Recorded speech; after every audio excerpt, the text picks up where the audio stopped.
All right, so real quick, what I wanted to do is actually go over kind of some fundamentals, because there's been a lot of confusion people have had about log files, about little things that I think are like kind of the things that you're kind of get between the lines, so to speak. Like they're never explicitly said for the most part. So I kind of wanted to try to explicitly say them, because we kind of touch on them as we talk about other topics, but I wanted to kind of hit up on it. And it's perfectly fine I'm glad people had these issues, because it lets us know that we need to discuss them. So one of the first things being is there's a lot of confusion about log files, and people are having issues generating their log files, or and kind of intermix with the same issue is there's a lot of people who get error messages that their tables don't exist and stuff like that. Like, oh, it was all there and now it's all gone, and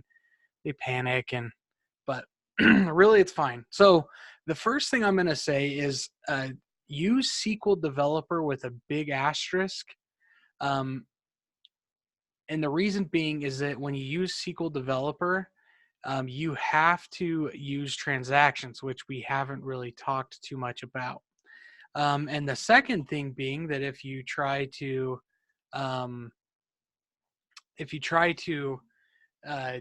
generate log files, if you just paste your file or execute your file from SQL Developer, you're going to run into issues as well, because it doesn't know where to execute. It stores those log files wherever SQL Developer executes from, because the log files are generated from the location that they are created, or that it's called from. And in that case, because like I could be in my home directory and call lab2, and it's going to generate all my log files in my home directory. So wherever you're at where you call them, that's where it's going to be. So if you're executing your actual SQL scripts, put them in your terminal, run them from the terminal. Things are going to work out just way better that way. If you're running individual statements, feel free to run them in SQL Developer. Now, I earlier was goofing around and I actually broke my database real quick, so we're going to hurry and fix that. So anyways, we're going to talk a little bit about that, but just big disclaimer up front, SQL Developer is kind of made more for interacting with it, not necessarily doing what we're doing, where we're mass testing, mass running scripts, that sort of thing. All right, let me hurry and fix this.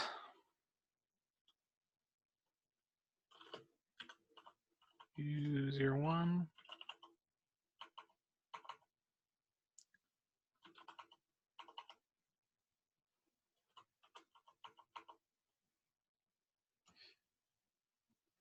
So I guess while we're doing this, the way Oracle works is there is a config file called listener.aura, and I was making it so I could connect externally because I was doing some testing. And anyways, I changed my listener.aura file so I could accept connections from here, or it would be running on its port. Well, anyways, the SQL developer is not set up for it, so I just got to hurry and change that. So we're going to say nano.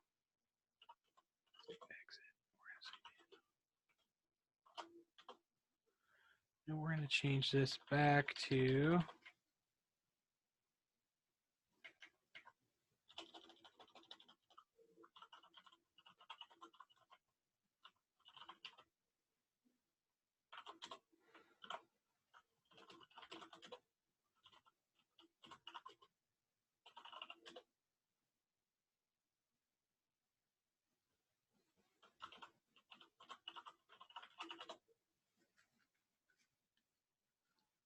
go.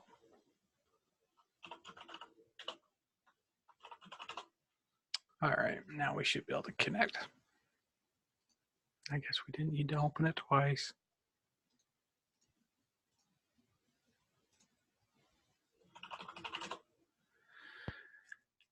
Okay. Sorry about that. And so anyways, now I kind of want to talk a little bit about log files and the way our files call each other. Because I know that we've talked a lot about this, but I'm getting the feeling that we need to explicitly try to explain it very, very, very explicitly. So inside of our files here, we have our all of our folders. So if I open up apply Oracle lab5.sql, which is the lab we're going to be working on, in here we have our calls to other files. So when I execute lab5, and I think I've said this before, maybe people just forgot. When I have this in here, this is essentially like having all of these scripts copy and pasted here. Okay, so when I call this cleanup oracle.sql, it's going to run whatever is in that file. And cleanup oracle.sql erases everything. So let's say that I'm running some tests, I'm creating tables, and I run the cleanup oracle.sql at the beginning, but I fail to call previous labs that create everything. Well, everything is going to be deleted. And the way this is supposed to work, the reason I really want to talk about it right now is because we're actually starting over with lab 5. So we're done with all of our underscore lab tables. So you'll notice at the beginning of lab 5, we have our cleanup oracle.sql file. That's going to erase everything, including our underscore lab files. And then you'll notice we don't call lab 3 or lab 4. We call the create oracle store.sql because we're just going to create the base tables and then we seed them. Now yours will look a little bit different because I am not using lib1. In this case, this is actually in fact, let me open up the right one. This is my old keys. So let's open up this one. This one will be accurate here. There we go. So yours will clean up and then you create, and then you pre-seed, and then you seed. And that will essentially create all of our base tables. The reason why we don't worry about, well, we're done with the underscore lab tables, but the reason we don't call them anymore is because we don't want to waste that time letting it do all of its work. We can just skip that. So this means that we're going to run a little bit faster. However, if we were to go look at our lab, I'm going to just go over what it's going to look like. So if I go into, let's say lab 11, right? We're going to go way into the future. You'll notice that at the beginning of lab 11, it calls lab 9. Okay, so then we can go to lab 9, and lab 9 calls lab 8. And then lab 8, I'll let you guys guess. It's going to call lab 7, and then lab 7 is going to call lab 6, and so on and so forth, all the way down until we get to where we're going to be at today, which is lab 5. So all these labs kind of chain on each other, and lab 5 is kind of a little exception because really in this lab, it's a fun one because we're just learning on how to query data. So it doesn't, we could technically kind of skip. There's one step at the very end that's, well, actually, I think they took that out. So really lab 5, we just kind of put in there. But it doesn't necessarily have to be done to work on lab 6.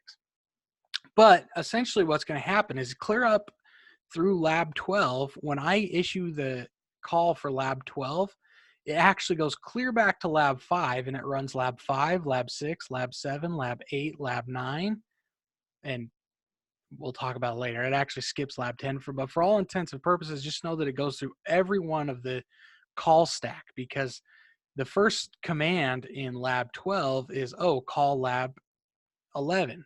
And then lab 11, its first call says call lab 10, and so on and so forth.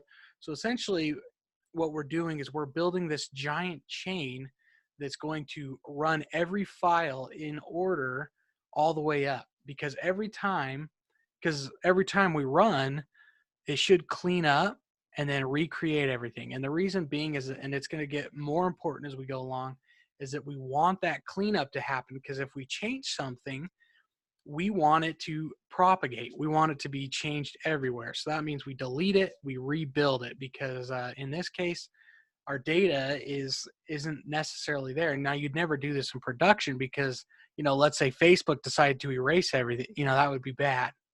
And so, but where we're only working with data that we've created and we're kind of essentially developing this database, we want to do that. So anyways, that's just a little bit of an intro and hopefully some grounds for some fundamentals. If someone doesn't understand that, would you please put it in the chat? And then one last thing I want to talk about with the log files is when I run lab 12, so if I'm in lab 12 here and I call lab 12, because I call all the previous labs from this location, it's going to generate all the log files for every previous lab in here. So you will end up with a lot of duplicate log files because you'll probably have one for each lab folder. And that's fine. In fact, sometimes it's nice if you ever want to look through them. Most of the time you're actually just looking at the one. But if you're not seeing log files, notice that the other thing that people have been really confused about is this. So they'll wonder how to name their log file. So this is how you name your log file and create it. So you have spool, and then you just give it the name of a file. And the .txt's are nice because most text editors open them. Really, they could have any extension, but you just give it a name. And in most cases, it's going to be apply, the lab, and then Oracle. If you wanted, you could just do lab5.txt if you wanted. I mean, it's fine. So you do that, and it creates the file and spools to it, meaning that everything you do in here is going to be printed in the log file. And then clear down here at the bottom, we have this spool off, and that means that it's going to close the file for writing, and it's done. So if you're not seeing log files, make sure you're running from the proper directory. So I would say, just as a rule of thumb, always run your script from the lab folder. So, go to the lab folder, go to actions, open a terminal here, and run your script, because that way it will generate the files inside of this directory. Because a lot of people don't realize it, but they're running from their home directory, home student, and it will generate all your log files here. So if I were to call lab 12 from here with an absolute path, it would actually generate all my log files there. So yeah, just rule of thumb, log files go where you call it from, and they're generated for every script in the call stack, which in this case is now going to be lab 5 onwards. So let's get into the fun part, because this is, like I said, this is my favorite lab. Oh, someone has that question. So someone said the difference between the @ and the double @ is that it runs scripts in the current folder where the main script is run from, or in the folder where the external scripts lives. Yeah, so it's supposed to, but there's been a lot of tweaking done to this instance of Oracle. And so it may not actually work that way. And yeah, I'd have to do more testing. I haven't used Oracle in quite some time. Technically, that's what the definition said. But like I said, I don't know if that's been tweaked for this instance or what. So right now, just plan on them being in the directory that you're at when you initiate the first call.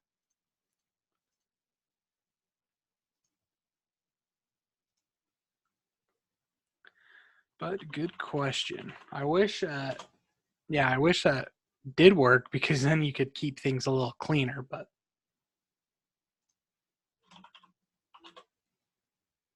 and if you ever want to, you can delete the .txt files, because they're just going to regenerate. So if you ever want to clean up for whatever reason, you can.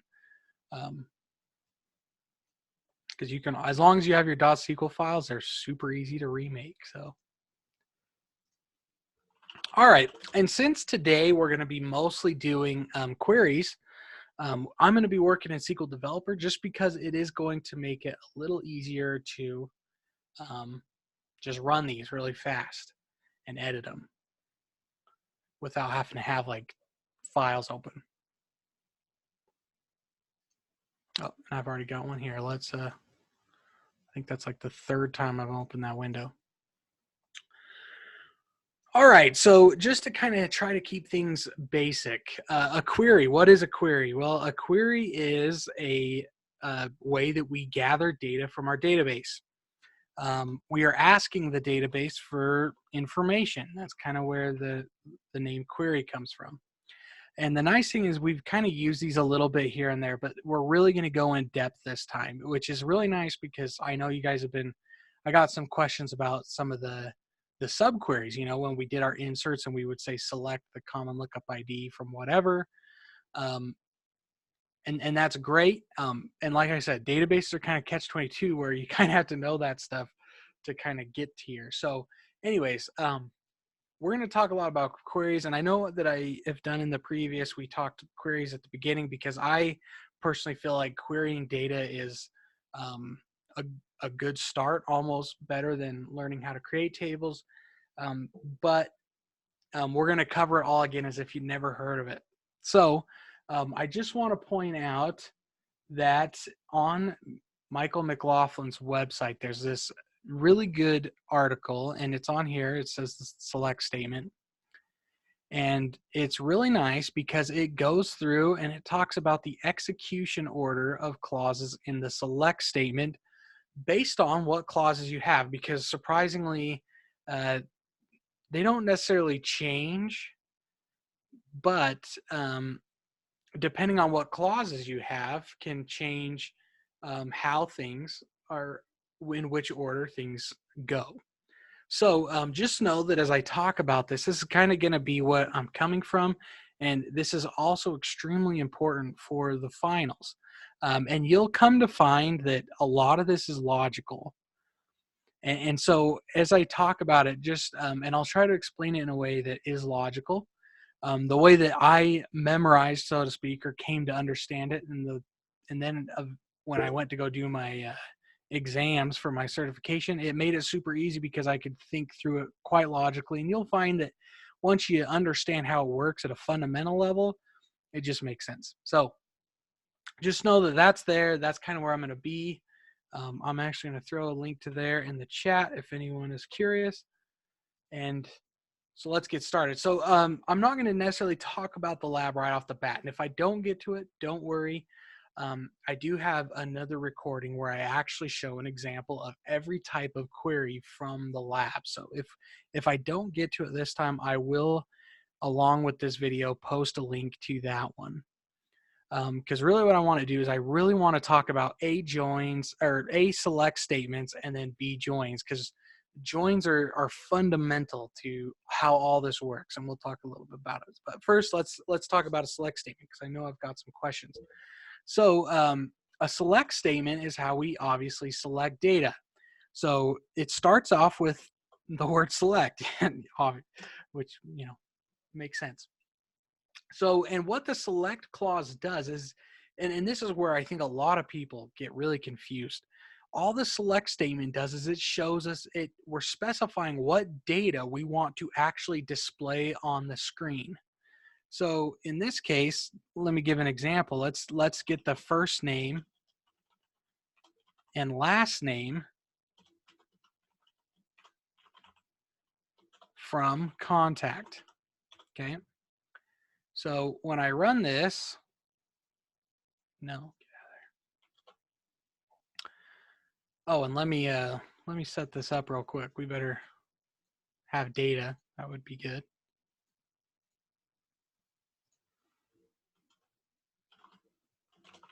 Data Oracle.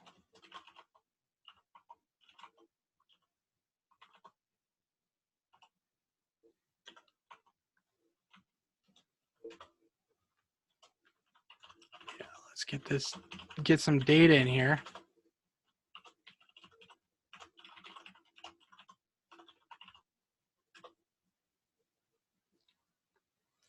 And there we go. Okay, so now I should get different results here.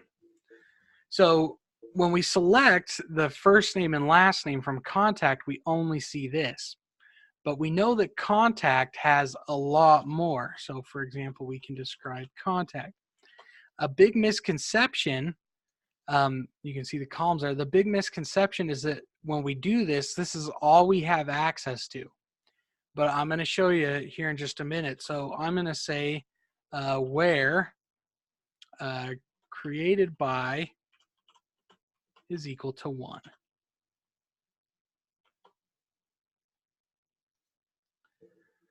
All right, so even though we don't have created by in our select list, we can still use it. And that's because this from clause says we have all the columns that are in our from clause are available to us. The select list here only specifies what we want to output, right? So that's a big misconception that I wanted to get out of the bat right away. So select, and whatever goes in our select list is what we output, what we return. The from clause specifies where we are getting our data from. So in this case, the contact table. The where clause is a filter. I like to think of it as a filter. And so what we're doing is if we cut out the where clause, so let's just run this, notice we get everything. We get all the first names and all the last names. If I add the where clause, I filter it down to only where rows have a created by equal to 1. So let's run this, and you'll notice that we cut down. So just to visualize this a little bit better, let's add created by here to our list. So if I take out the where clause and run this, you'll notice that we have kind of two groups. We have some people that are created by 1 and some people that are created by 2. So you'll notice that when I add my where clause, it's only going to return the rows where created by has a value equal to 1. So when you think of your where clause, just know that it's filtering. And then lastly, we have an order by, which lets us order our column. So let's say we want to select everything from contact. We only want the ones, but let's order by last name. And then we run this, and by default, order by is in ascending order, which means that it's going to be alphabetical. If we want to specify explicitly, we can put the keyword ASC to do ascending, which is the default, so that's not going to have much effect, but we can also do DESC for descending.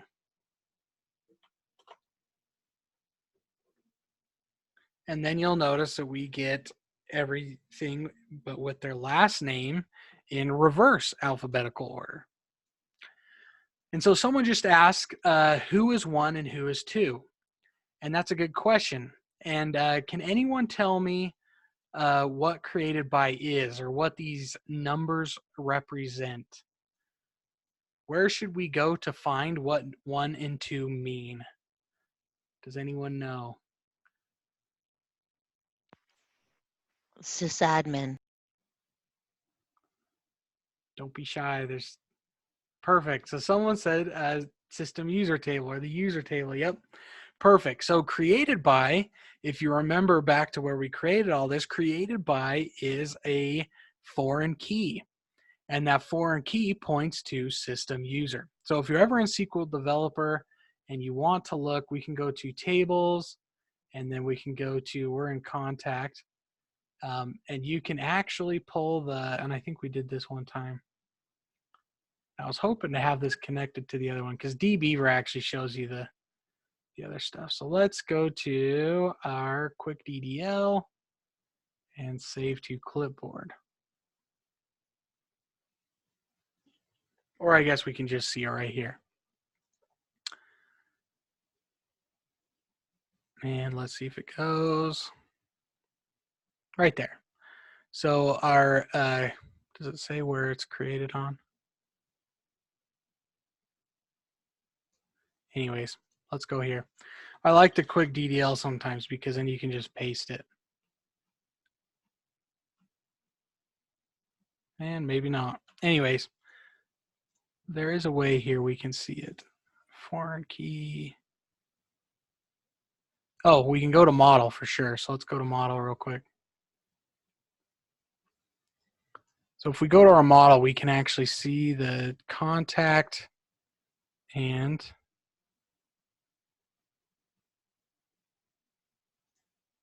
right here. So our created by, right? That's what we were pulling.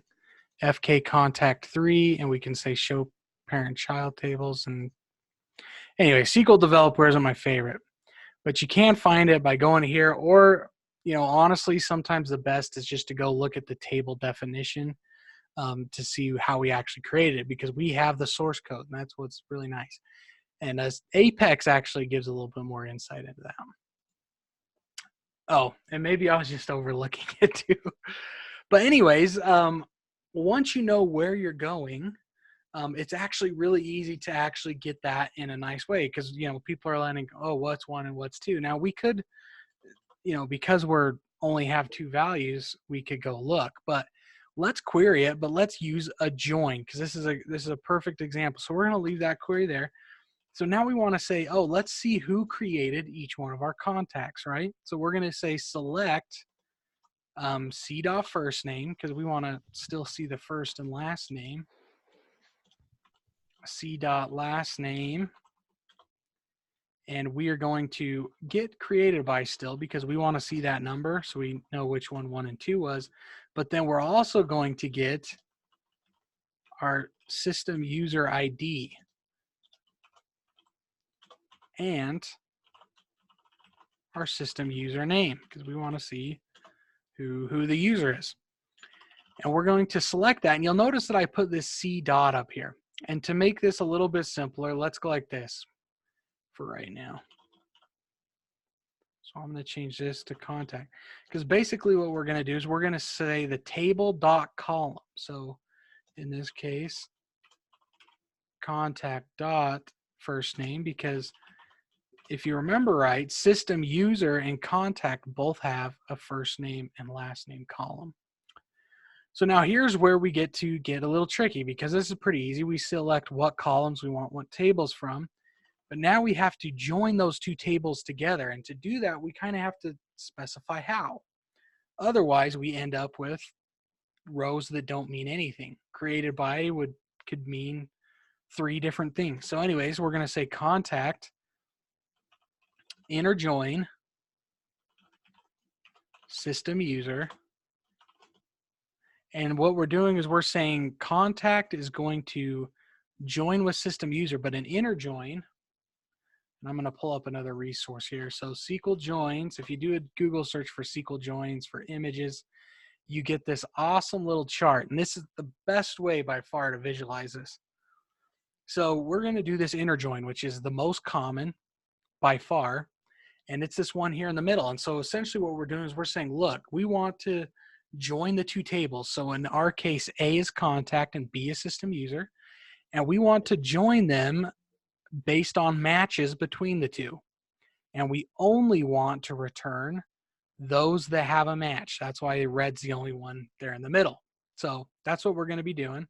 And we'll talk about the other joins here in a minute. So we're going to contact inner join system user. And then we need to specify where we want to match these on.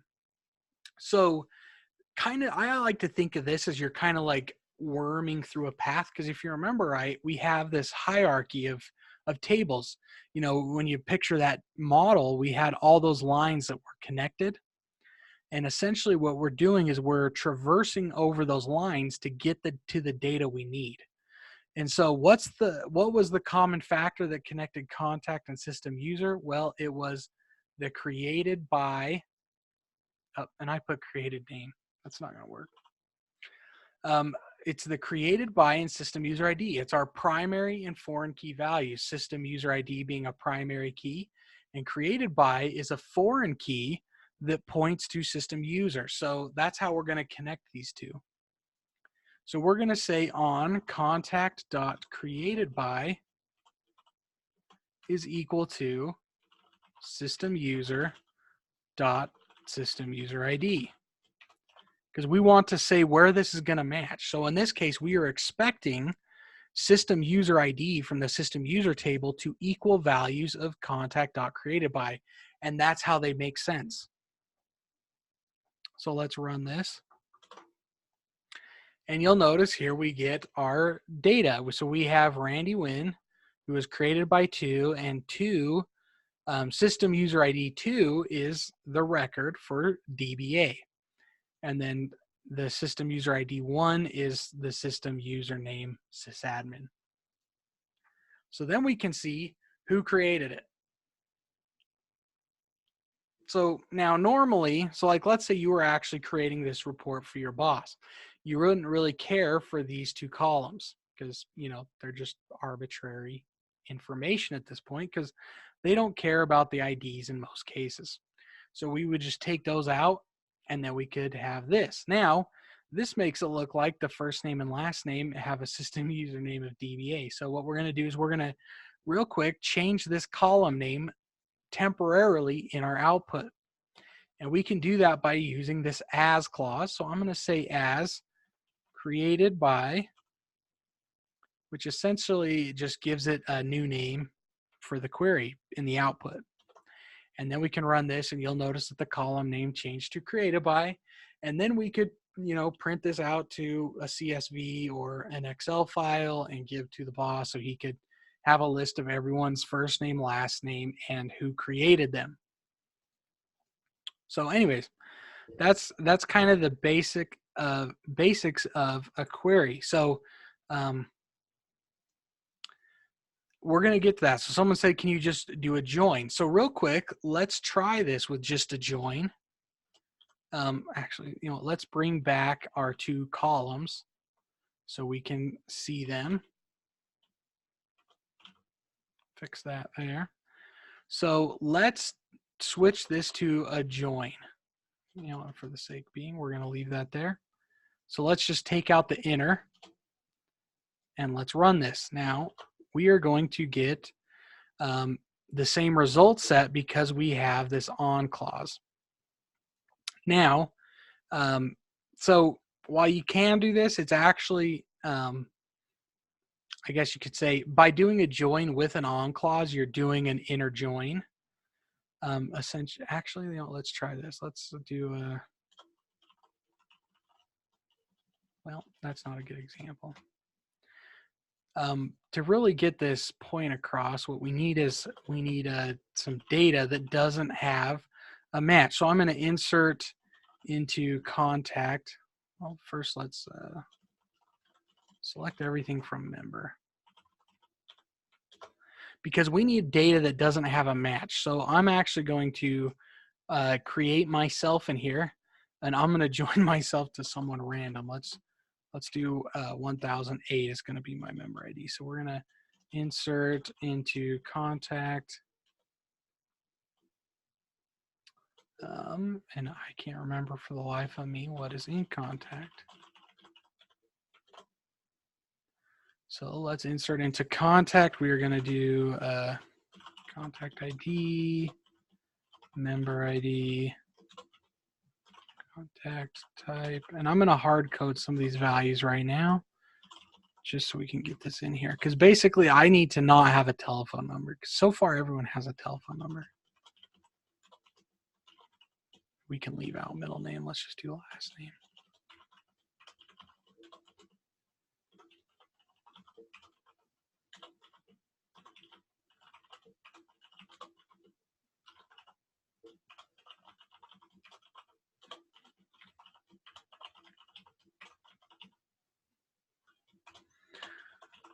All right, and then my values here, we're going to do contact s1.nextVal. Yeah, we can just do a member curval, and then we need contact type. Let's just borrow those, and we'll do 1002. And then we're going to say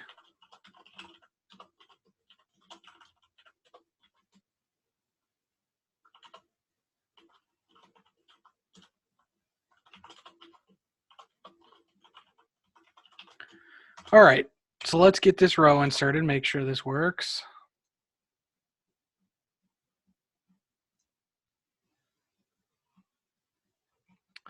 Where did I go wrong here?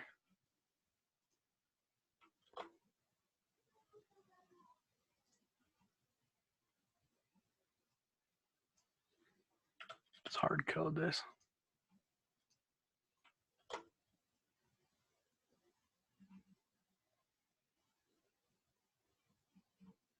Okay, am I missing something here? Or is that just not running? Let's go down here.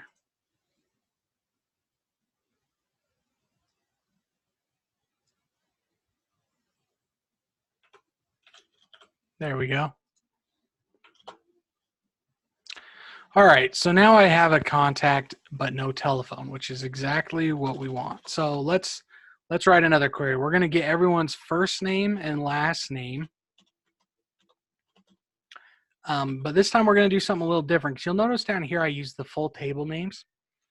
Well, I'm going to shorten it up to make it so I can type faster by using table aliases. So in this case, I'm just going to use kind of a little abbreviation.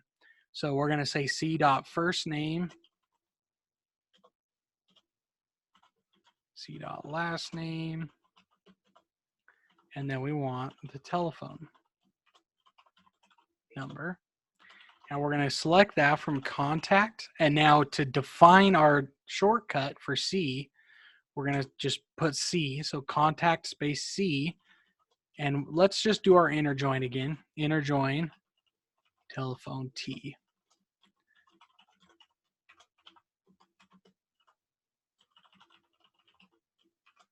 Now here's a pop quiz.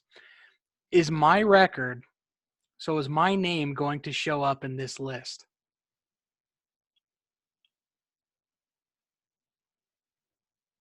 Anyone want to take a stab? Yes or no? Is my name going to show up in this list?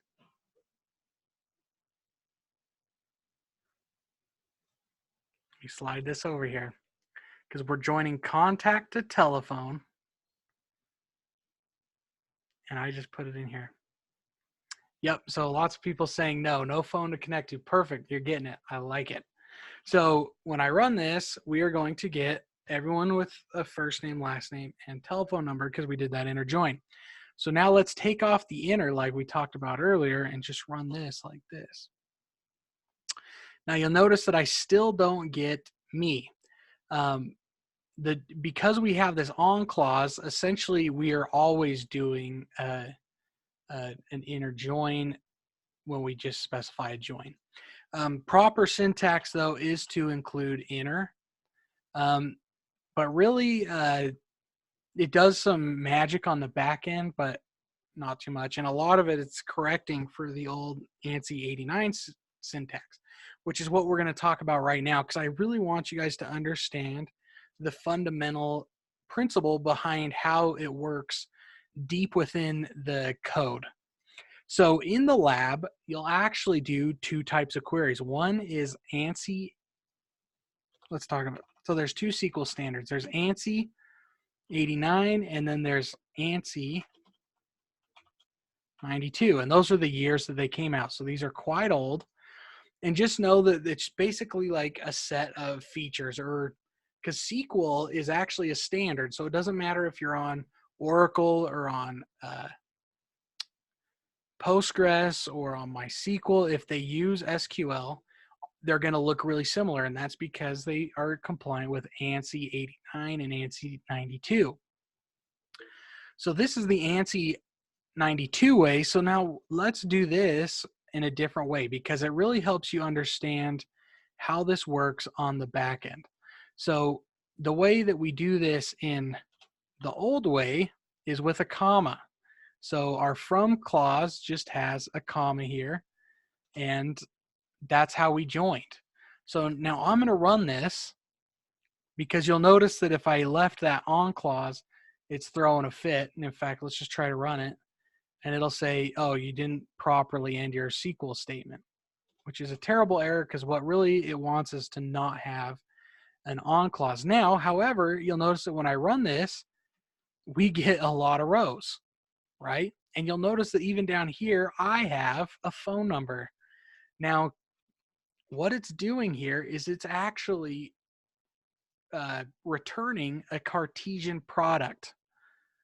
And what that means is it is multiplying everything. It's basically saying, look, take C times T, and someone says a cross joint, and yes, that is the exact equivalent. If we wanted to do this, which sometimes we do, we could do it right down here like this. We could say from contact C, cross join telephone T. Now this will give us the same result set, just in the ANSI 892 standard.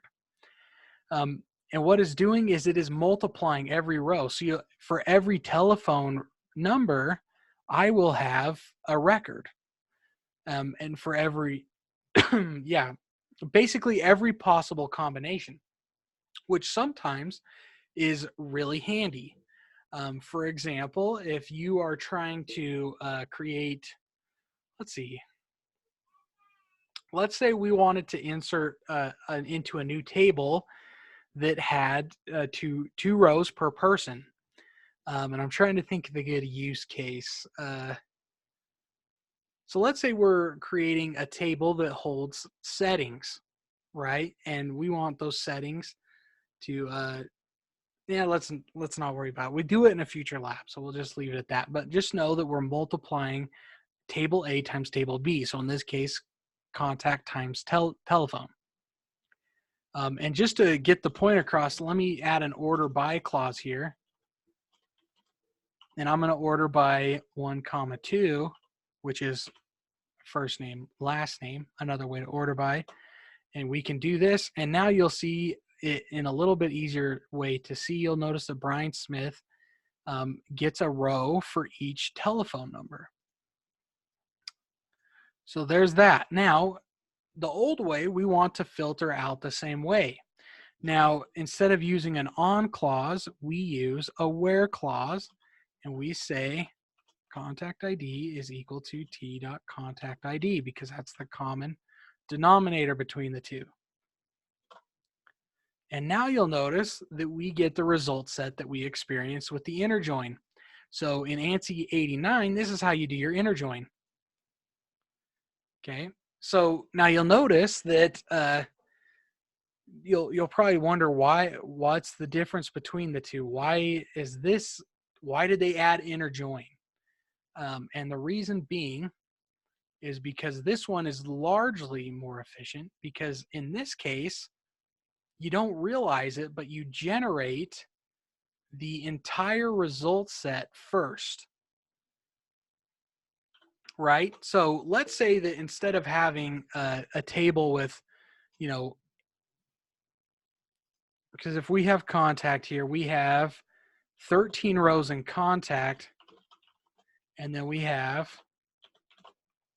12 rows in telephone. So essentially we're taking 13 times 12, and that's the number of rows returned, right? So, but let's say that let's say we're Facebook and we have millions in every table, right? So that's a lot of rows, and it means a lot of CPU, which then in turn equals really slow and bad software.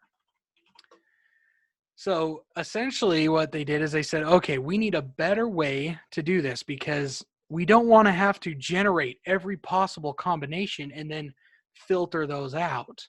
And so what they did is, and we never see the magic of this, but with the inner join, when you specify inner join, it's doing a lot of magic on the back end. So it's saying, look, as I iterate over these, I'm going to exclude them as I'm doing it. So essentially, instead of creating millions of rows and then filtering through all those rows, it's going to filter as it goes through them.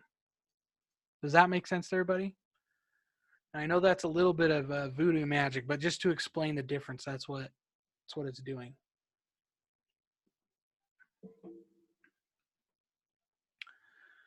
All right. So there is the old and the new way to do it.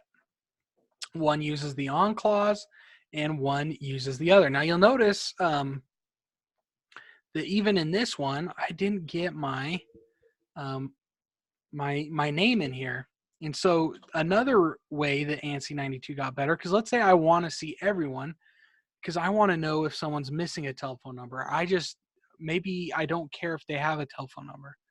So what I have to do here on the old ways, I have to say where contact ID is equal to t.contact ID, or so basically where they match, or t.contact ID is null.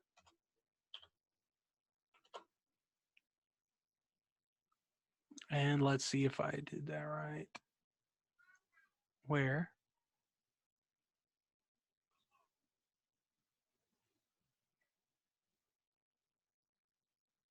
t.contact ID is null. Let's try to wrap this up here. That should have worked, but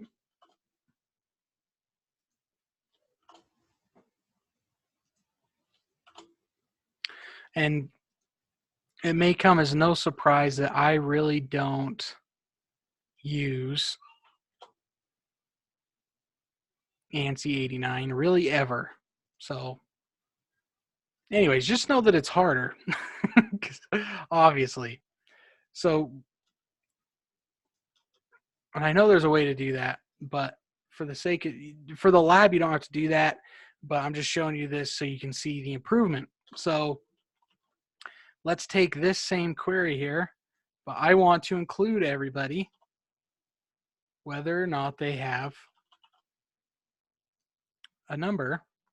So in this case, I'm going to do a left join, which means that I'm going to get all the rows on the left, whether or not they have a match. So even if they have a match, and even if they don't. And let's run this, and this time I should see my name come up here with null for telephone number. Now let's take this one step further. Let's say your boss wants a list of everyone who doesn't have a telephone number. You'll be surprised how often this happens. I just did this because I had said, oh, I need to find all the employees in my database who don't have an account on my software. Well, because we have all the people in there, just whether or not they have a login. So I actually just did this today. So we want to find everybody who doesn't have a telephone number. So we do our left join, just like that, but we just add a where clause because we have our result set right here, but we only want to pull me. And how do we do that? Well, we say where telephone number is equal to null. So we say t dot telephone ID is equal to null. And the reason we use the key is because that means that they don't have a match at all. And you'll notice that this equal to null doesn't pull anything. And that's because null is a funny deal and you have to use is null, not equal to. So that's how we can just pull those. So basically the way I like to work through this is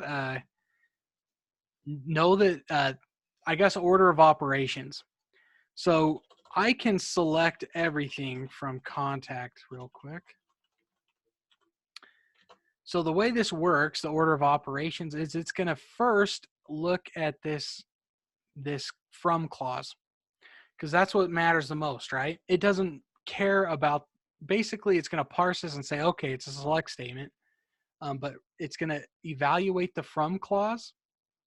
And then since that's all we have is select and from, it's going to say, okay, you want stuff from contact, so let me load contact into memory.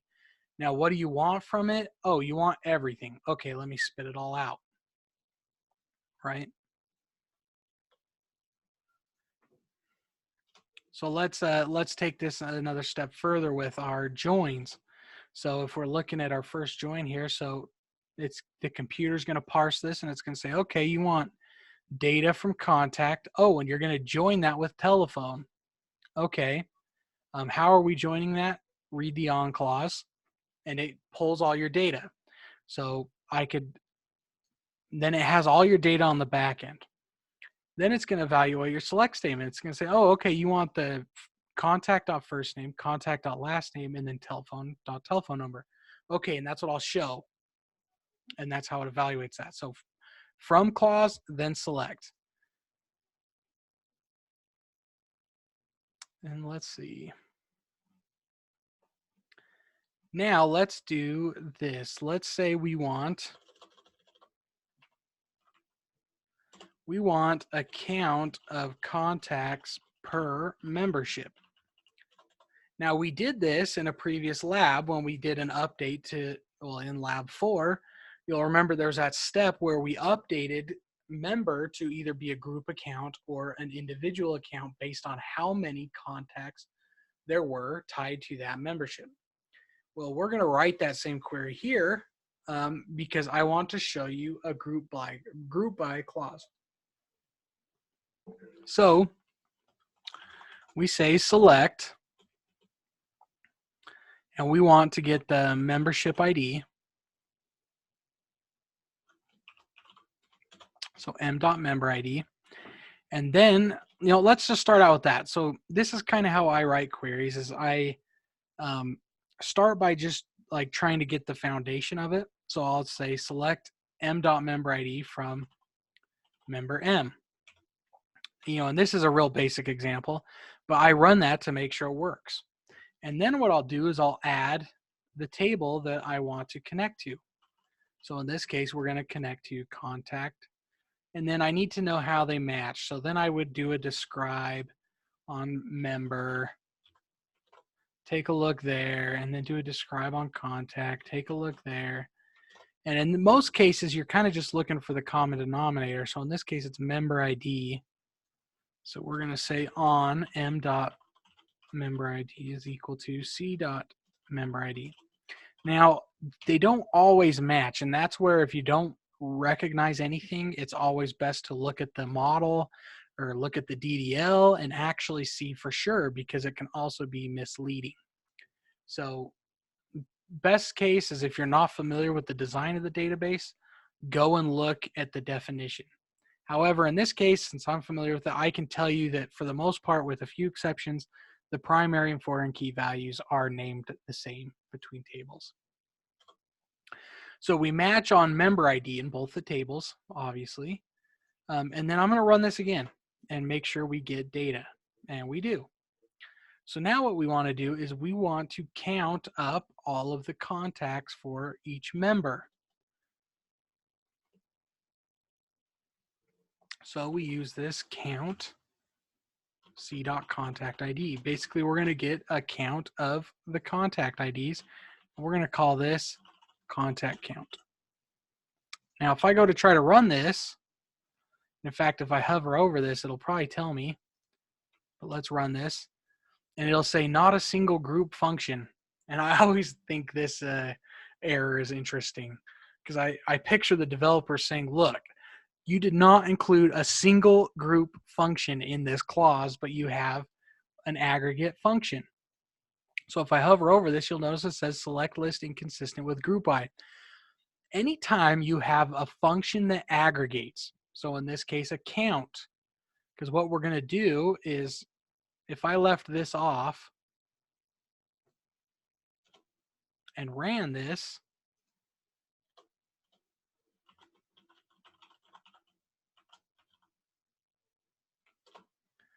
you'll notice that we are going to have two members that have two, we're going to have a member that has 2 rows, and some even have 3.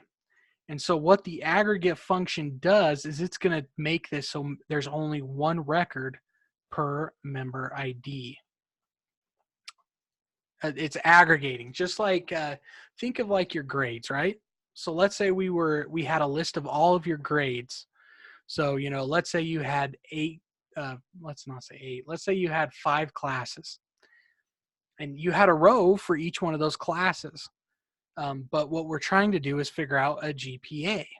Well, we want to aggregate all those together using an average or some sort of math function to come up with a solution to that. And we're going to shrink your 5 rows down to 1 per student.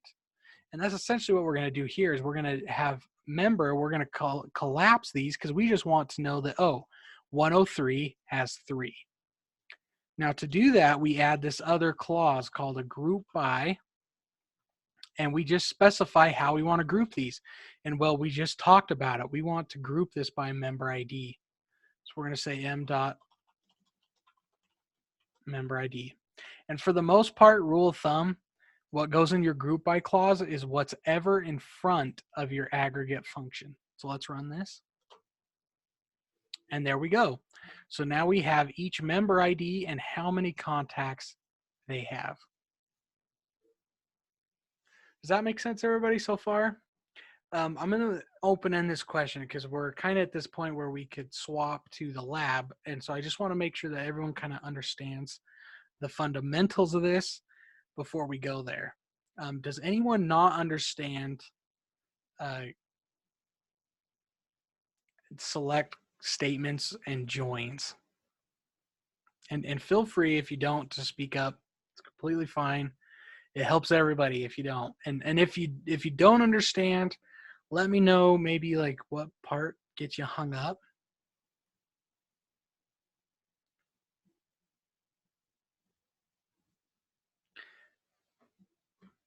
Okay, we'll do a real quick pop quiz. Real quick pop quiz. So I am going to, in a terminal, I'm going to pull up, let's say, contact. And then I'm also going to pull up telephone. If I was going to join these two tables together, what columns would I put in the on clause?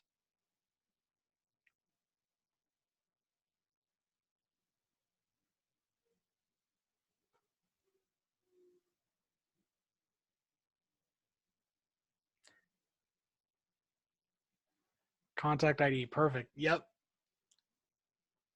So perfect. So Marie said contact ID or created by creation date. So this is a good example, and I'm glad you said that. Those actually would not work because what does created by point to? What does created by in telephone reference? I mean, and technically you could match on them, but all it's going to give you, if you matched on created by, all it's going to tell you is the contact and telephone rows that were created by the same people, if that makes sense. And so you kind of have to know your model to kind of make, because that's how you define your business logic. So in this case, if we did join on created by, it would tell us the common denominator. It would say, oh, contact and telephone were created by the same person. But that doesn't mean that telephone exists with contact. In fact, what we would get is a lot of various records. So, let's just try that real quick, because we should get, if we select everything from contact, I think we already have one of those. Contact and telephone. That was a bad example because I guess we already did it. So this is the correct way here. Oh, and I goofed up even here. We want this to be contact ID. So that wasn't accurate either, which might have been why we weren't getting the correct results. So if we run this, you'll notice that we get 12 rows because, I'm not included. If we joined this on created by,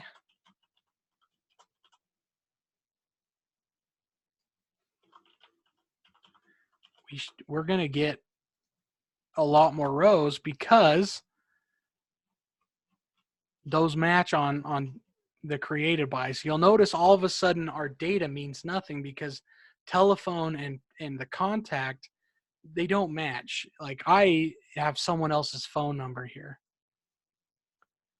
So really the only time you ever want to do joins is on primary and foreign key values, and you can do joins on other things, but for the most part, just know that we want to join on primary and foreign key values.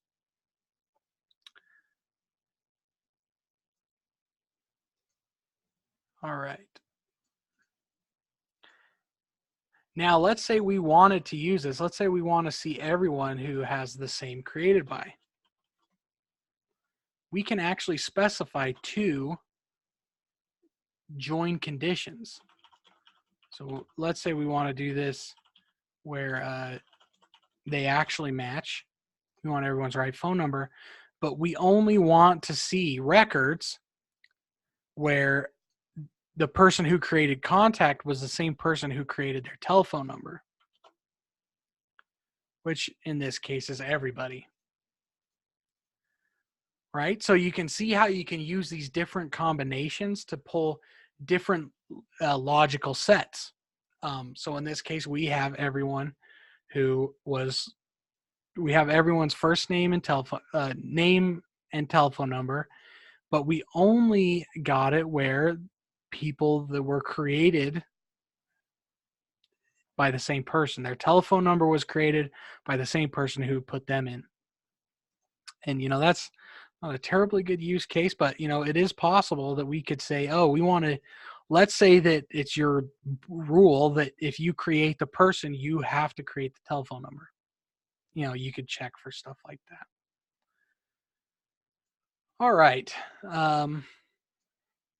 Good discussion. So one last thing that I was reminded of. I'm going to fix this real quick because that is embarrassing. I was telling you guys wrong the whole time. And it does get confusing because we want a common denominator, not to match on other things, because we were not pulling people's.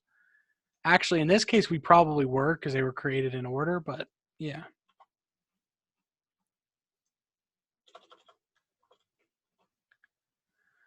All right, so there is one other way to do a inner join, and the only reason I bring this up is because it's in the lab. I've actually never seen anyone use this in practice. That's my foreclosure, but I guess it's always good to know your options.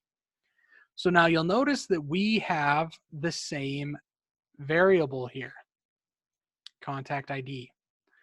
So what we can do is we can do this.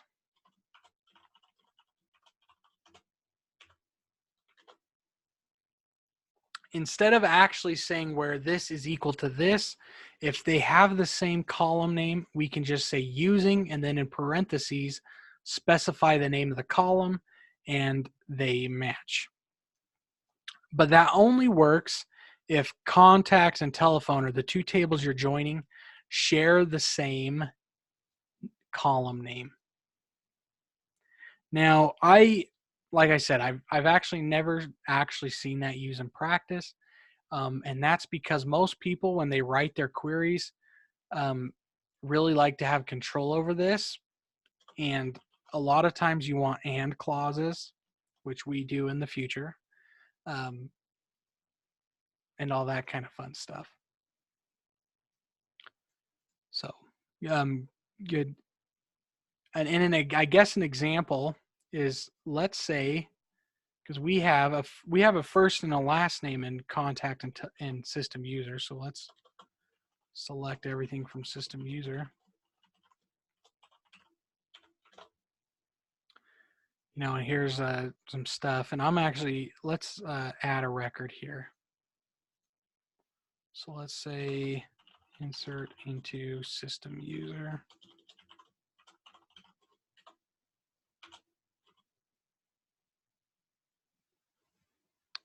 Let's just do it manually. We're going to say 4.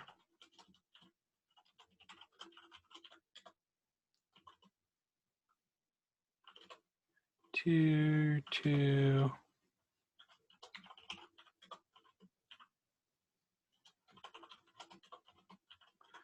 Because we're going to do one more join real quick just to show you.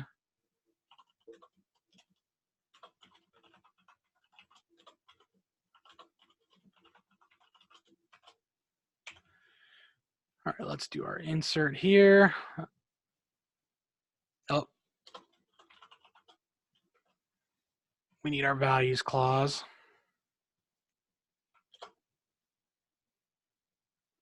Oh, and apparently I used an existing number. Let's try 5. I must have just saw it and put it in there. All right, so now I am in system user. So now to show you an example of where we would do multiple join conditions. So now in our system, we actually don't have any tie between, or let's put it this way. What's the tie that's between contact and system user? Well, the only tie that exists is our created by, right? So if we were to do our created by, I thought we had one of these here somewhere. Maybe we don't.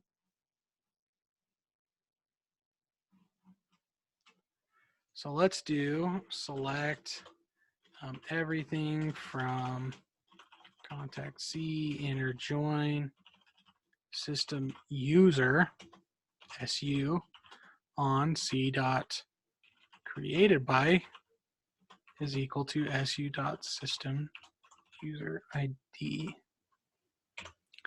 Now, what is this going to show? Can anyone put in basic terms, yeah, can anyone put in basic terms what this is going to show?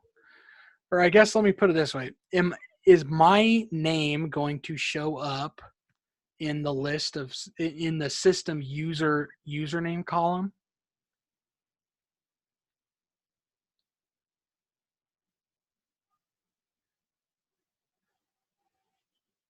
Because what this is going to show, and someone said no, and that's right, because what we're pulling here is we want to know who created, because we're pulling contact.created by, so we're going to pull which system user created which contact. So if I run this, you know, we get, you know, like I was created by sysadmin because that's what I put in there.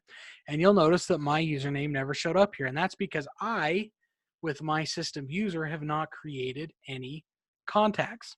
Or let me put it this way, no contacts have a created by value of my system user ID. And so let's say we want to say, let's say we're just in our system and we want to say, or let's say that your boss, because this is a video store, right? He wants to say, okay, how many of our people actually have accounts with us? Because maybe we want to give them a gift card, you know, a thank you for not only are you a valued employee, but you're also a customer, which is really cool. You're helping support yourself or whatever. What would we put here? If what could we join on, right? Because we have contact and then we have system user. What could we join on to do that, even though it's not explicitly set up in our system? You know, and it's not going to be accurate to a T, but what could we join on? Are there any common denominators between the two, or are we just SOL?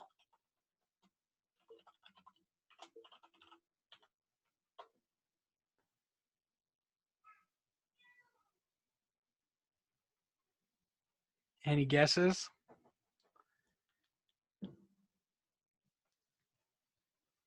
Last name. Perfect. So yeah, last name. But in this case, you know, let's say that we have a lot of people. Last name probably is that's going to give us a lot of different results, right? Because there might be multiple people with last name, with the same last name. So we're going to do not only last name, but first and last name. And really, if we wanted to, we do middle as well. So we're going to do this on C dot last name is equal to SU dot last name, and C dot first name is equal to SU dot first name. I like to show this example because it lets you see how this join clause works a little bit better. So now you'll notice that this matches because our basically we're joining on records where this join condition is met. So if you're troubleshooting or thinking about how to write these on your own, you'll just think, okay, what do I want to match on? How do I want to align these two rows? So in this case, we're just going to glue all of the contact table. So contact table goes all the way up here to this row. And then we're going to glue the system user rows next to that where, or on, because I usually think about these as a where clause, but it just works a lot better than a where clause. We're going to say where or on the last name is equal to the last name in both tables, and the first name is equal to the first name in both tables. And so then we'd have a list of everyone who has matching first and last name in contact and system user, which, you know, isn't perfect. And that's what's nice is when you're doing joins, you really should never have to do this, because can we accurately say without a shadow of a doubt that this is me over here? I mean, we know because I just put it in, but could there be someone that has the same first and last name as me? Absolutely. So if you're someone like Facebook, you'd never do this. And really in the business, you never should do this. We'll do it later in a lab. This is like last resort kind of stuff because you can never accurately guarantee anything, which is why when I say usually your on clause should always be the determining factor. Or your on clause should always have a primary and foreign key combination as a determining factor, or two foreign keys. You know, basically the nice thing is anytime you use a key, you're guaranteeing a match. So does that make sense to everybody? Or I guess better question, does that not make sense to anybody?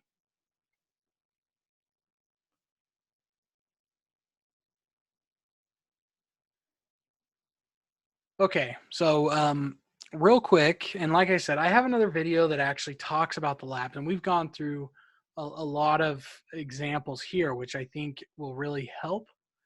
So I'm not necessarily going to show examples from the lab, but what I will do is show you the lab instructions and hopefully help them make more sense. So you begin the lab by checking the files in the directory. Basically, we're running them. Okay. And if you're using the pre-built lab file, this should already be there. Oh, and the other nice thing from lab 5 onward, only one file per lab. So you'll use one .SQL file, one .txt file. So for those of you who have been submitting your zip files, you don't need to do that anymore. Just submit the .SQL and .txt. So the first thing you're going to do is you're going to write an inner join query that uses the using clause. And so that was just like this one that we just talked about, and I probably already deleted it. Nope, right there. So using the using clause, so you're going to write these. Okay. Now, these are written very much in a way to help you write them. Okay, so I'm going to help you kind of interpret this. So display the member ID and contact ID. And whenever it says display, you know that means put those in the select statement.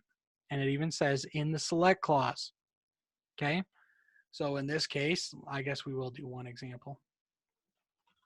I would write my select, and then I would put member ID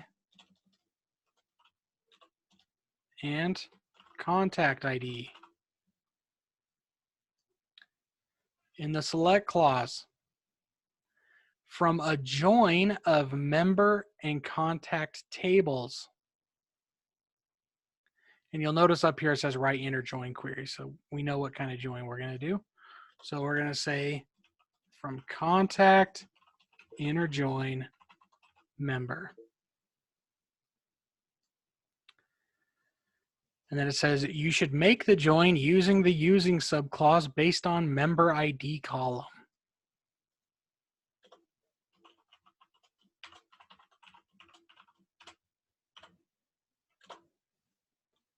And boom, we're done. Nice and easy. Okay. So there's an example from step 1. Now down here, there's more but this one uses the on clause, still using an inner join, but with the on clause. And we did a lot of those, so just know that it's the same. The one thing that I do want to point out is that it says you should make the join with the on subclause based on the created by and system user ID columns. Know that these are listed in the order of the from clause. So this will be contact.createdby and system user ID. So it very explicitly kind of puts it out there for you. So I'm not going to go over that too much. But one thing that we haven't done is we haven't done multiple joins. And this, I remember when I was first learning joins, this kind of threw me off for a minute.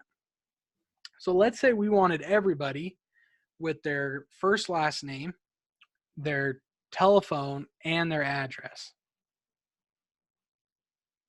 Okay, so let's grab this one.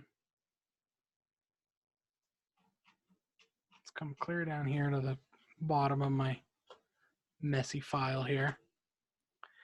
So we have our, let's just say we were starting with contact. So like I always do, I'm going to start with what I have. So we're going to start with contact. That's kind of the base of where we're going. And then we want address. So let's inner join. And sorry, I get used to putting capitals. Address A. And we know from our stuff that contact ID is the primary and foreign key between the two. And what do we want from address? Well, if you're ever curious what you want to select from address, you can always just describe the table like I'm going to do here. And we want the, notice we have our city and state, but not our street address. So let's right now, let's just grab the city and the state. So let's run this. Oh, I get an invalid identifier. And that's because I wasn't paying attention when I looked at this. You'll notice it's state province.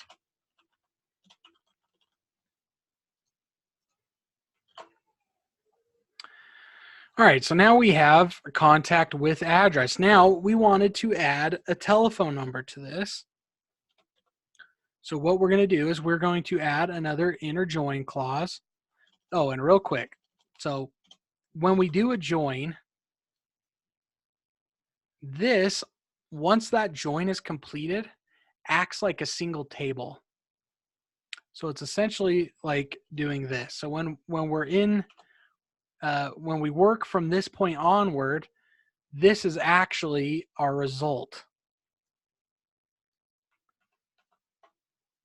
So just know that in the order of your joins, it stacks them up and in memory acts like a single table in a way. So we're going to say inner join, and let's describe telephone real quick. See what we got going on here. Okay, and you'll notice that telephone has a contact ID, which is great, but it also has an address ID. So you know what? Right now we're only. You'll notice that this one's not is nullable, and so if address can be null, and we want everyone's telephone number, do we want to match on address ID?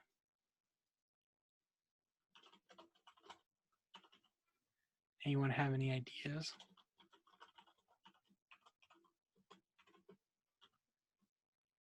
No, and yeah, and in this case we don't, because we just want everyone's telephone numbers.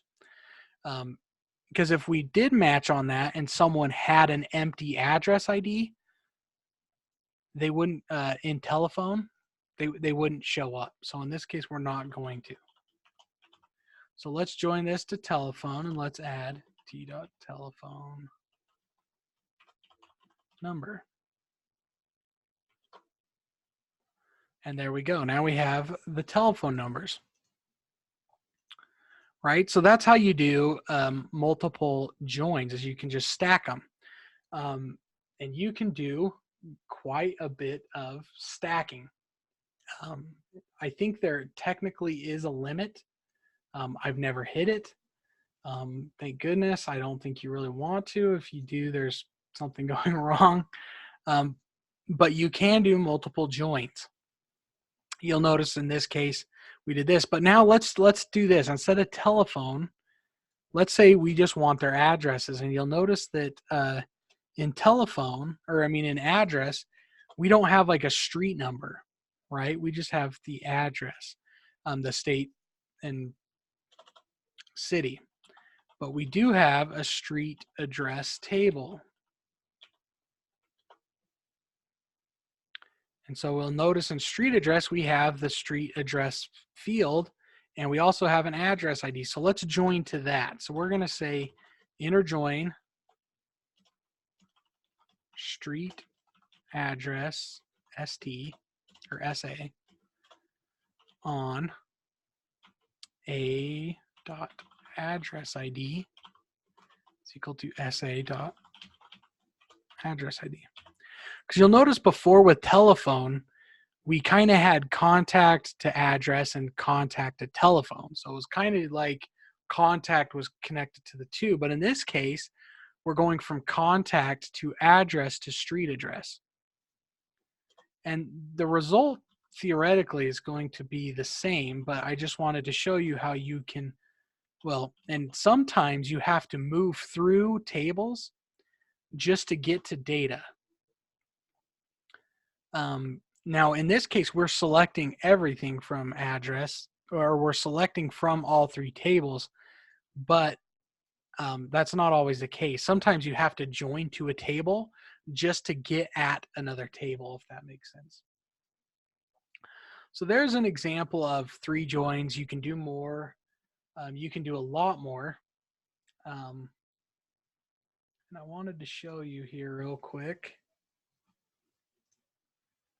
an example of one that uses a lot more. So this is one report that I have to run. And, you know, it actually doesn't have too many, but you can see that it selects a lot of data. But it has 1, 2, 3, 4, 5, 6 joins, 7, 8 joins. So it's got 8 joins. So you can see that these queries can get pretty, they're not near as complex as they look, but yeah, lots of fun stuff that we will learn in the future. So back to the lab.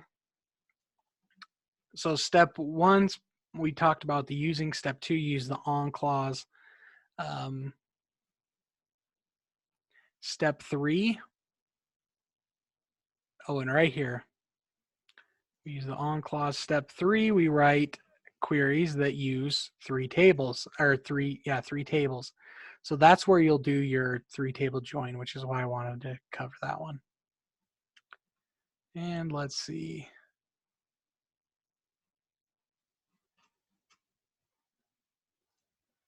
It almost looks like they took out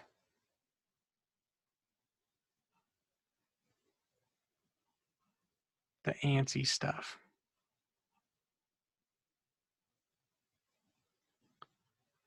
Oh, so yeah, good question. So this is also one that really throws people for a loop, and that's called a self-join.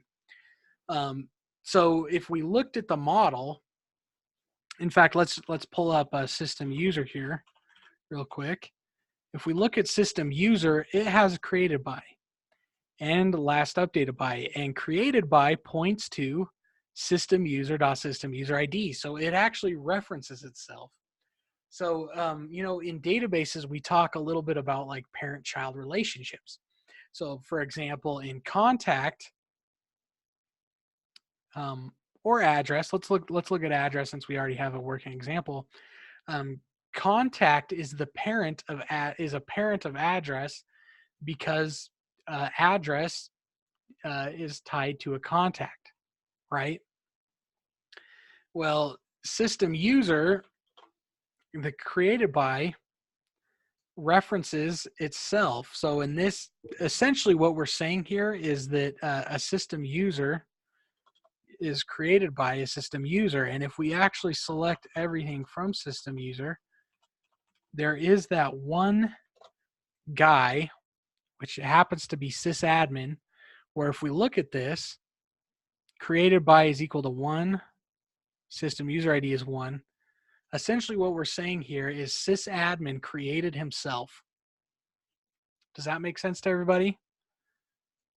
Because created by points to system user ID, and well, and so that's why, if you remember right, in lab 3, we had to disable some constraints. And that's actually to make it so sysadmin could create himself, which is kind of funny. It always makes me giggle a little bit that sysadmin created himself. Anyways, so a self join is when we do something like this. So let's say we want to know who created which system, because like let's say you all of a sudden have a rogue system username. So like let's say I'm a hacker and I figured out a way to put myself in here. Or no, let's put it this way, because we're running a video store, right? And let's say you find out that there's a system user out there who's been changing prices on movies and giving themselves free rentals. Let's say said person is me. Not that I would do something like that, because that's dishonest. I would be tempted, but yeah. So, and we want to find out who created this Tanner Crook guy, because we didn't see him in there earlier. Because like, let's say my buddy Patrick created me so I could get free rentals. Okay. But we don't know who created me. The DBA looks in here and says, whoa, I don't know this person. Where did he come from? Who made him? So we're going to say we want to select the su.system username. Now we could get created by, and we could just say from system user, right? Now, when we run this, what did we, system? Oh, we forgot to put our alias. So, and you'll notice that we can see, oh, that was created by 1, but we don't know who 1 is, right? So we want to put it so it's actually nice to read. So then what we do is we say inner join system user. We're going to join to itself, but we're going to call this one su2, right? And then we're going to say on su.created by, because we want to know who was created by, and we know that that points to system user ID, and we want to get that from system user 2, which is our second copy of system user. Now up here we'll put su2 dot system username, and we're going to give it a name that says creator so we can really see the difference. So we can see that I was created by 1 and the creator was sysadmin, if that makes sense. And that is a self join.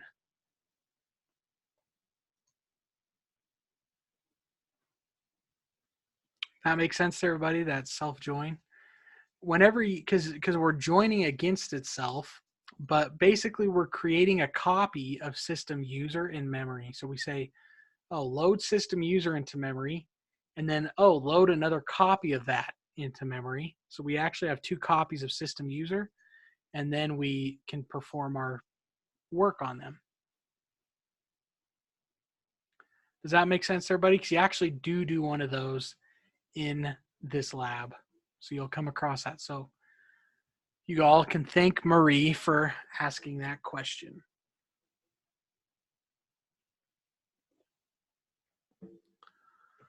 All right. Well, we are at the hour mark. Does anyone else have any other questions?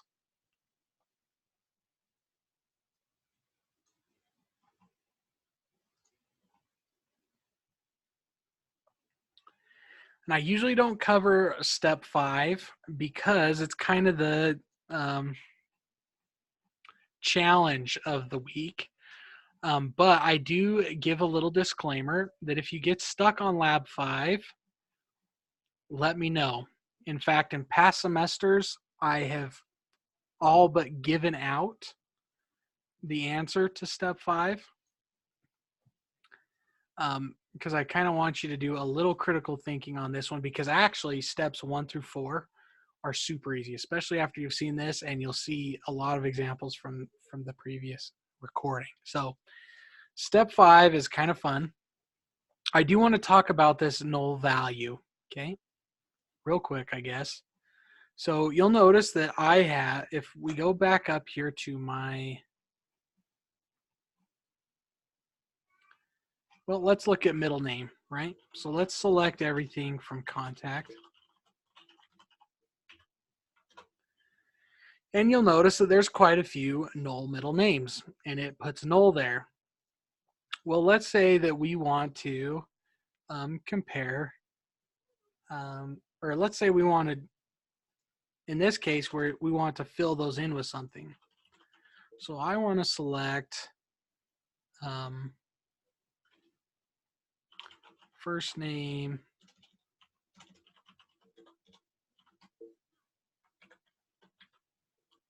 last name. Oh, let's get our middle name too. That was the whole point of this exercise. Middle name from contact. But let's say we want these nulls to disappear and we want them just to be blank, you know, like an empty string. Well, but we don't want it. So like, let's put this. So we could say, oh, we just want it to be an empty string. So let's just put an empty string there.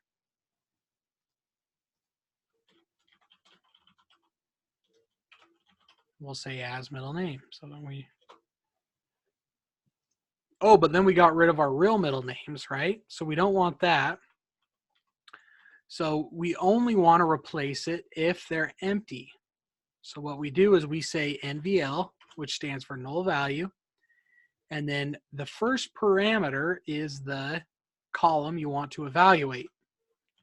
The second column is what you want to replace it with if it's null.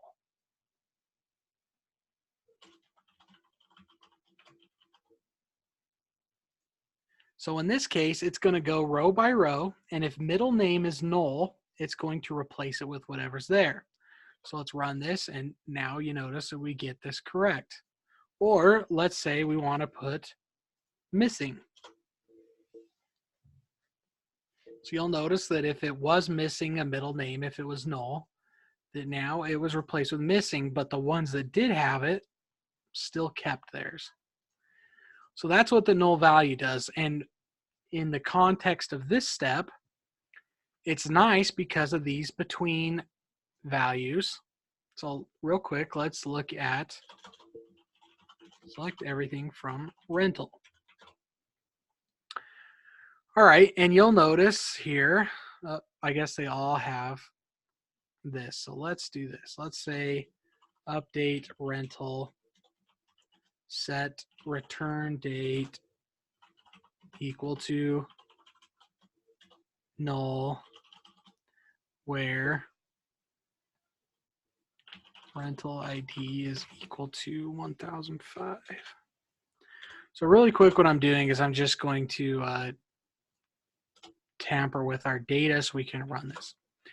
So let's say we wanted to decide how many days a rental was, right? How many days did they rent those movies for? So you'll notice on this one, like the checkout date was the 4th of February and the return date is the 9th of February, which is in the future. So we want to figure out how many rental days that is. So we select trunk, return date minus the checkout date.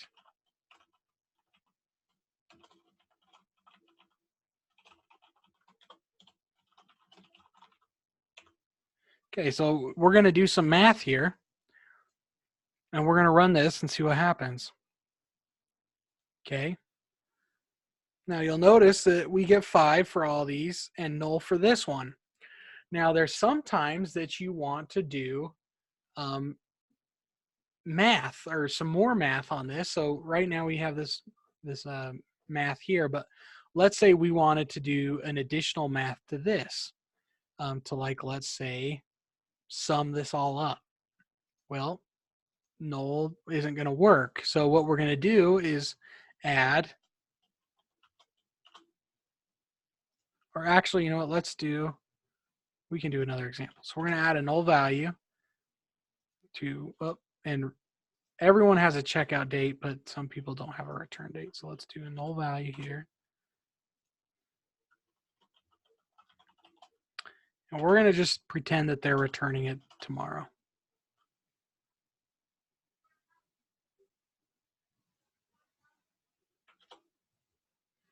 And now you'll notice that we get our 1 there because we said if it's null, make it tomorrow, essentially. Today plus 1 is tomorrow. But now let's do this. Let's select everything from rental, and we want to see where the return date is between a certain day. So let's say, oh, I want to see what rentals are coming due in the next 3 days, or let's say the next 10 days. So we're going to select everything from rental where the return date is between 2 dates. So let's say it's between yesterday.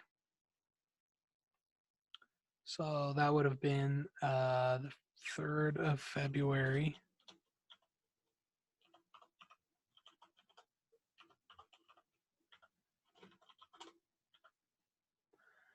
And let's say the 14th. We want to know what movies are coming due between now and Valentine's Day because we want to make sure that we have enough copies of The Notebook for Valentine's Day, right? In our store. We want to make sure we have enough copies of The Notebook because we know lots of people are going to watch that and cry their eyes out. So we want to see, what's there. So let's run this.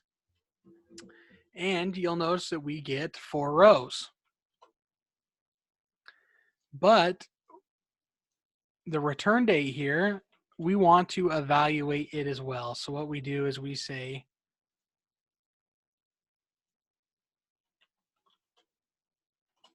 NVL return date. And then we can say sysdate plus 1.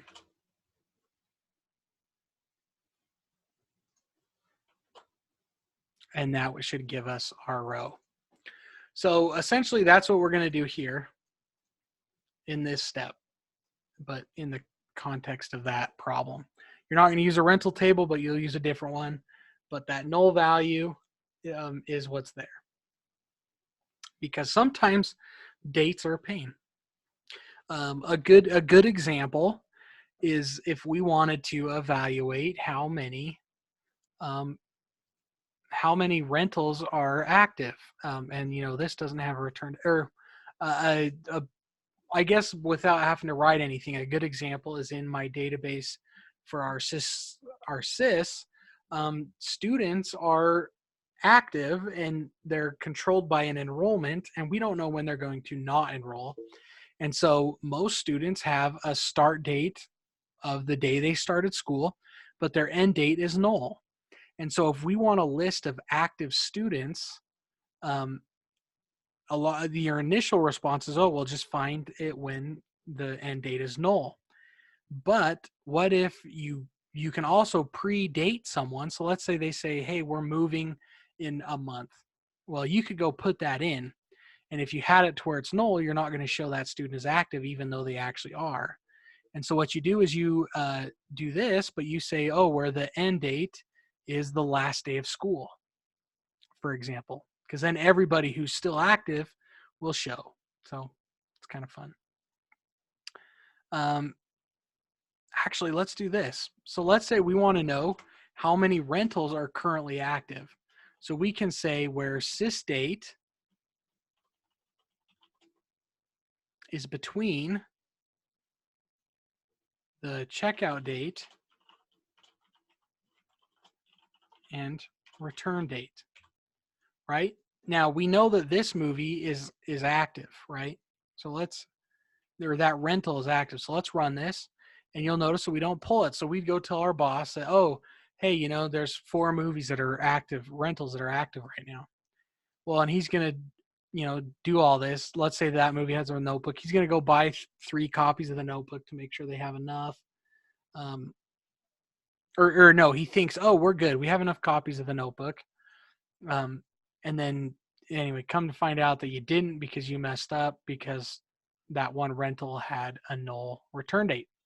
So what we do to compensate for possible null values, because if we do a describe on rental, I guess just to show you this, notice checkout date has a not null constraint. Anytime you're evaluating a value that can be possibly null, it's always good to put this null value, because that way you don't end up really skewing results. You can imagine what it would be like to say, oh, our student body has a GPA of a 4.0, but really it wasn't evaluating half their courses because they didn't have grades. So what we're going to do is we're going to put the null value in there, and we are going to say that if they are null, it's tomorrow that they're returning the movie. And then we can run this and get our desired results. So whenever you have you're evaluating something that can be nullable, make sure you compensate for that by providing a default null value or checking to make sure. Good questions. All right, so we're now gone 15 minutes over. Does anyone have any questions before we go? Sorry, we keep going down rat holes.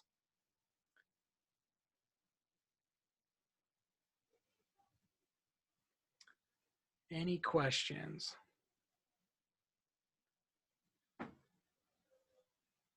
Going once, going twice. Sold.